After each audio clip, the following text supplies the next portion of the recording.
Fala, povo, tudo bem? Tudo bom?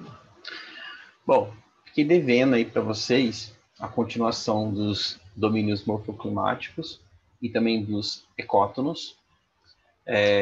Eu gravei um vídeo sobre domínios morfoclimáticos 1 e ali deu para abordar um pouquinho da região amazônica, do Cerrado e da Caatinga, né? Então são muitas informações e daí agora eu vou tentar abordar o resto também, espero que dê tempo, tá? Essa é a ideia. Bom, então eu escolhi aqui um domínio morfoclimático para a gente conversar, que é o domínio da Araucária, aqui para vocês, tá?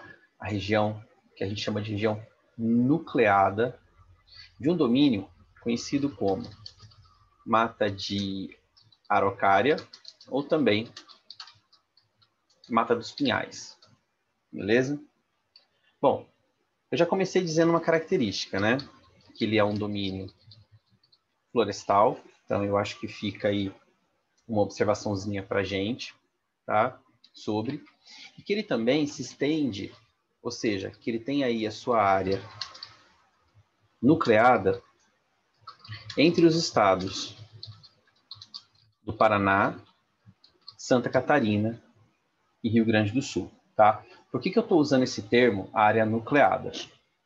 Porque a Unicamp, ela trouxe a possibilidade desse domínio ser encontrado fora de sua área nucleada, tá bom? Ela trouxe esse termo.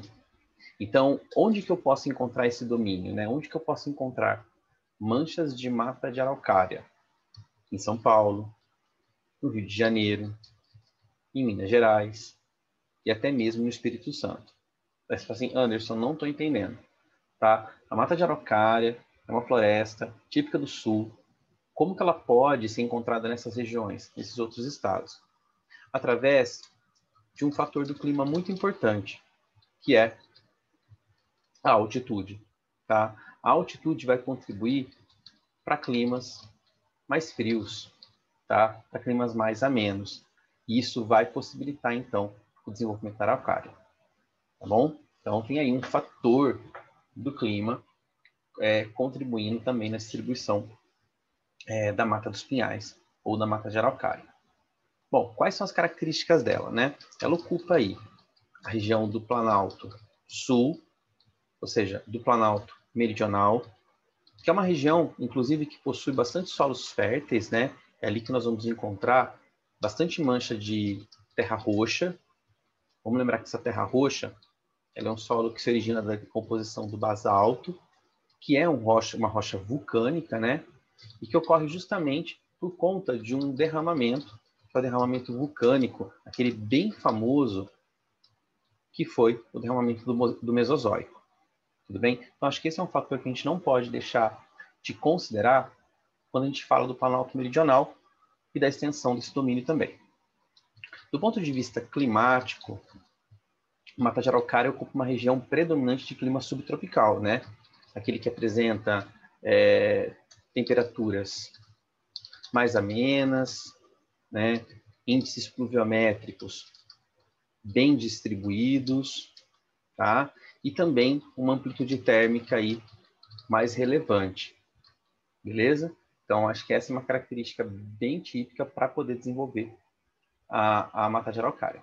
Bom, agora a gente vai ver as características da mata de araucária, tá? É um domínio florestal, portanto, ela é uma floresta que a gente trata como uma floresta homogênea, ou seja, apenas uma espécie que você vai estar encontrando por ali. Outra característica é que ela não é uma vegetação densa, então ela é uma vegetação espaçada, e que ela apresenta também as chamadas folhas pontiagudas, ou seja, as chamadas aciculifoliadas. Beleza? Bom, você vai ter aí hoje uma porcentagem de cerca de 95% de desmatamento dessa mata de araucária. Basicamente, a gente pode considerar que ela foi desmatada por conta do processo de colonização, principalmente devido à indústria madeireira aí, né? Nós vamos ter espécies como, por exemplo, o ipê, erva mate, né? Típicas dessas regiões aí também. Beleza? Bom, então, Esse domínio é o domínio da mata de araucária. Olha a área de ocorrência natural dela. E aí um pouquinho, né, algumas fotografias para vocês observarem a mata de araucária. E esse é um desenho de Percival, tá? Retratando aí a araucária. Essa desenho, essa gravura, ela apareceu no vestibular da Unicamp. Beleza? Bom, depois do domínio da mata dos pinhais, da mata de araucária, a gente vai falar agora de um outro domínio, que é o chamado mares de morros, tá? Cuidado. Aqui no caso, o bioma é o bioma da Mata Atlântica, tá? Agora, o domínio em si é o domínio dos mares de morros, beleza? Bom, qual a primeira questão que você percebeu aí? Ele se estende desde o Rio Grande do Norte até o Rio Grande do Sul, tá? Também é um domínio florestal, no caso, uma floresta extremamente heterogênea, densa, perene e grófita. Também podemos chamá-las de ombrófita, tá? Ou seja, ela é típica de regiões mais escuras, tá? Uma floresta que se desenvolve em ambientes mais escuros. Então, heterogênea, diferentes espécies, densa, ela é fechada, perene, mantém-se sempre verde, higrófita, depende do regime da chuva para se desenvolver, ombrófita, aparecem plantas adaptadas a áreas mais escuras aí, né? Já que ela é totalmente fechada, essa vegetação, e latifoliada, são as folhas largas, beleza? Bom, mas por que ele é chamado de domínio de mares de morros? Por conta de um formato de relevo conhecido como relevo mamelonar. Esse relevo mamelonar é o relevo das chamadas meia laranja. Não sei se tem meias ali, tá? Acho que é meia laranja mesmo. Não sei não, meia laranja. Então, é o domínio da meia laranja, né? Ela tem todo um formatinho, depois eu vou mostrar para vocês aí. E hoje, essa região toda, né? É uma região que a gente vai encontrar aí planaltos cristalinos. Tudo bem? A FUVEST vai trazer isso, sobre esse planalto atlântico, tem uma formação cristalina, o que significa que é uma formação bastante antiga, né, datada lá do pré-cambriano, cheio de granito e também de guinais. Beleza? Bom, hoje a gente tem um índice de desmatamento da Mata Atlântica em torno de 93%, sobraram apenas alguns remanescentes, portanto, a Mata Atlântica é considerada um hotspot. Né? O que significa um hotspot? É uma área que precisa ser priorizada na preservação ambiental. Ou seja, é uma área que foi intensamente desmatada. Normalmente a gente considera um hotspot acima de 70% de desmatamento e que apresenta mais de 1.500 espécies endêmicas, ou seja, que só existem ali. Bom, mas por que esse domínio ele é tão desmatado assim, né? Por que ele foi tão desmatado assim? Primeiro por conta da exploração do pau-brasil, tá? Desde o início do processo colonial. Depois decorrente de alguns ciclos econômicos, principalmente em São Paulo, como por exemplo o café, depois a laranja e depois a cana, tá? E tivemos também aí a contribuição, obviamente, da urbanização e também da mineração para o desmatamento dos mares de morros. Beleza? Então você tem aí um monte de informações para vocês para falarmos sobre esse bioma, agora sim, tá? Porque o bioma está envolvendo a fauna, que é a Mata Atlântica. Beleza? E essa é a Mata Atlântica aí, na verdade, ela é a mata de encosta, aquela região próxima ao litoral, tá? E os mares de morros representados aí. Olha, dois mapas, né? Um de 1500 e o outro retratando um período mais ou menos de 2014. O que você percebe são apenas alguns remanescentes. Olha que interessante, né? Sobraram algumas manchas aqui no Piauí, né? Região de São Raimundo Nonato. Apareceu na FUVEST isso, né? Acho que o São Raimundo Nonato não tem esse tipo de vegetação. Me chamou a atenção isso agora. tá? Mas o mapa está trazendo, a gente pensa que acredita que é verdade. Beleza?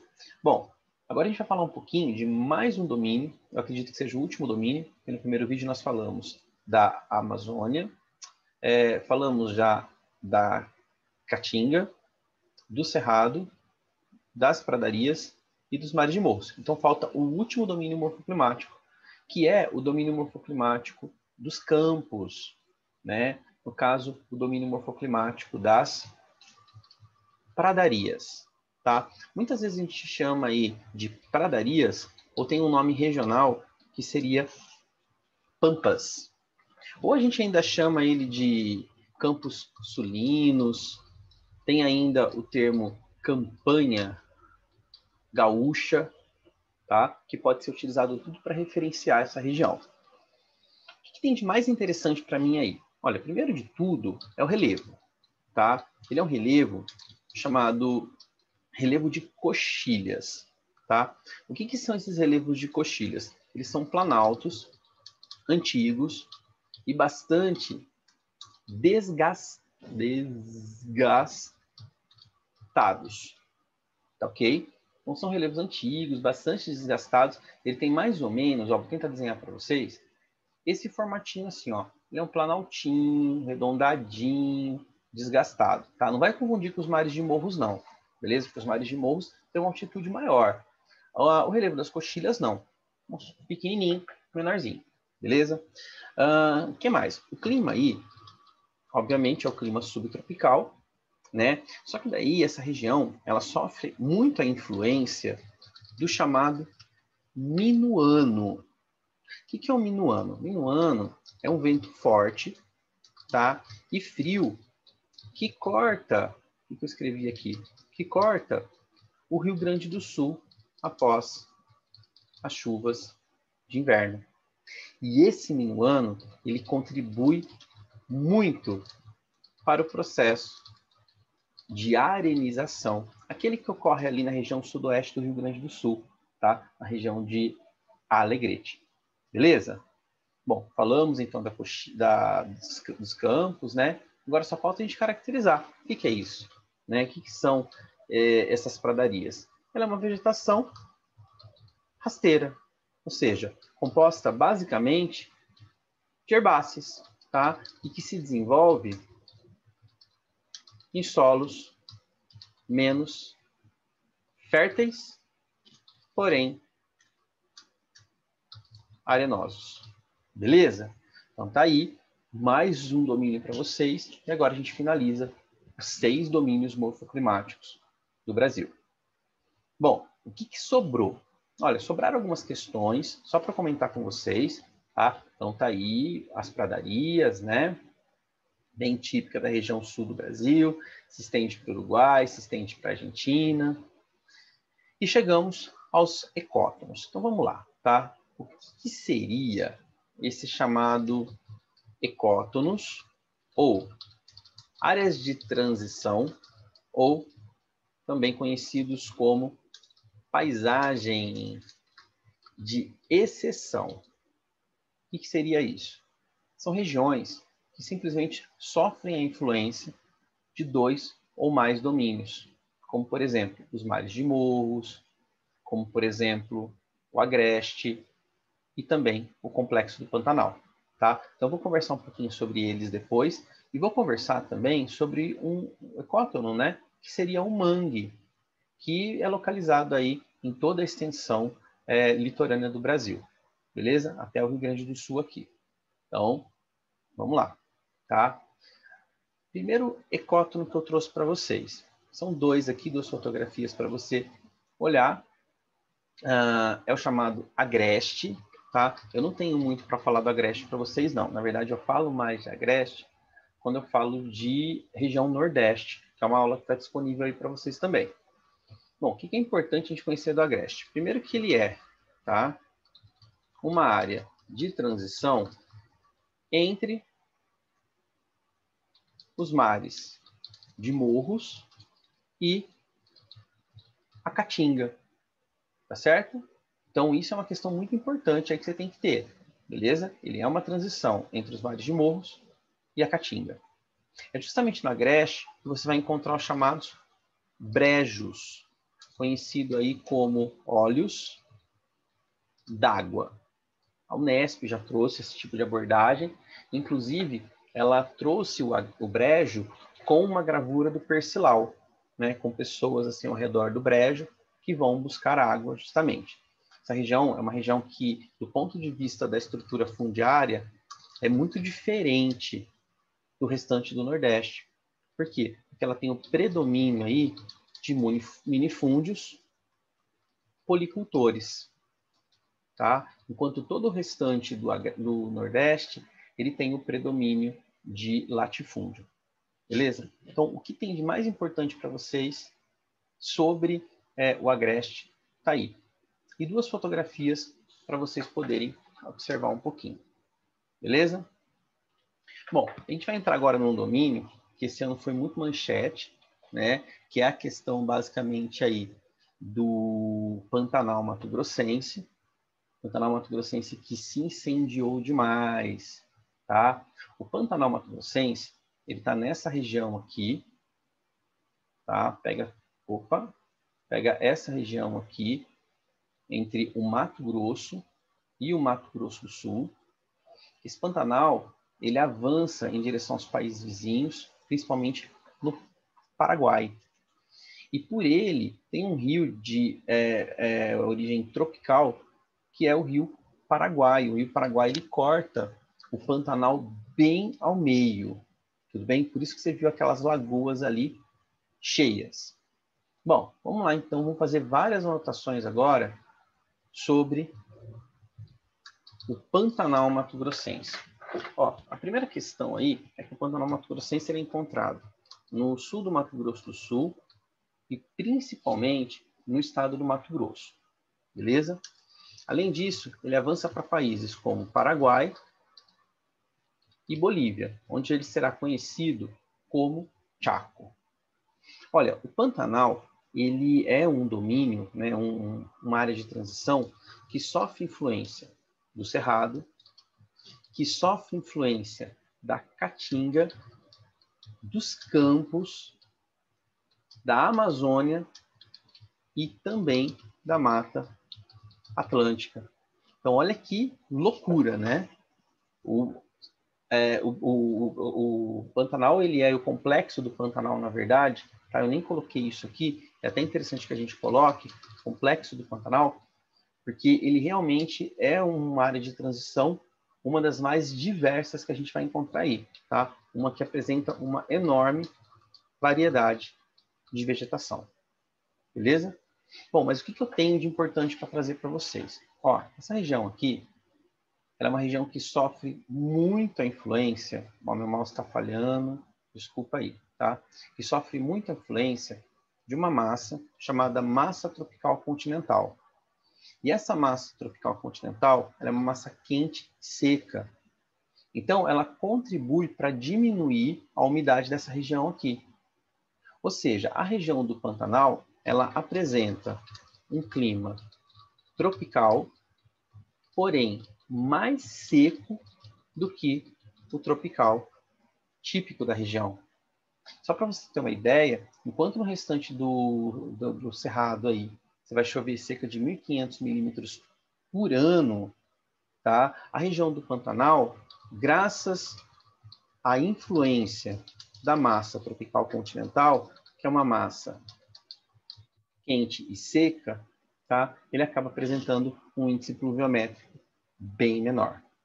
Beleza? Bom, outra questão importante é que essa região aí, ela é uma área de planície, tá? Inclusive, ela é uma região que apresenta um solo, uma planície extremamente inundável. E por conta disso, o solo ali apresenta uma baixa fertilidade, tá? Talvez seja por isso uma das grandes razões do Pantanal ainda não ter sido completamente desmatado. Bom, e daí o que acontece? O Rio Paraguai, né, que se encontra aí numa zona de clima tropical, ele costuma apresentar cheias entre os meses de outubro e abril, que era o que se esperava em termos de chuva no ano passado. e que simplesmente não ocorreu. Tudo bem? E depois emendou com um período de seca desse ano, e nós tivemos o problema das queimadas, que obviamente não são queimadas naturais, são queimadas extremamente criminosas. Tá? Lembrando então que essa região ela é uma área não propícia ao desenvolvimento da agricultura. Beleza? Por isso, por conta disso, a gente tem mais de 80% do Pantanal ainda preservado, mas que vem sofrendo muito com o avanço da pecuária de corte.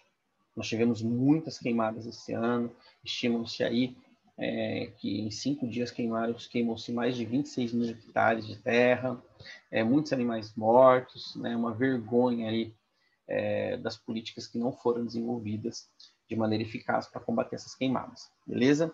Segundo a Unesco, tá? Só para lembrar aí para vocês o papel da Unesco no mundo, eu apaguei tudo sem querer, mas acho que não tem problema, acho que dá para a gente voltar.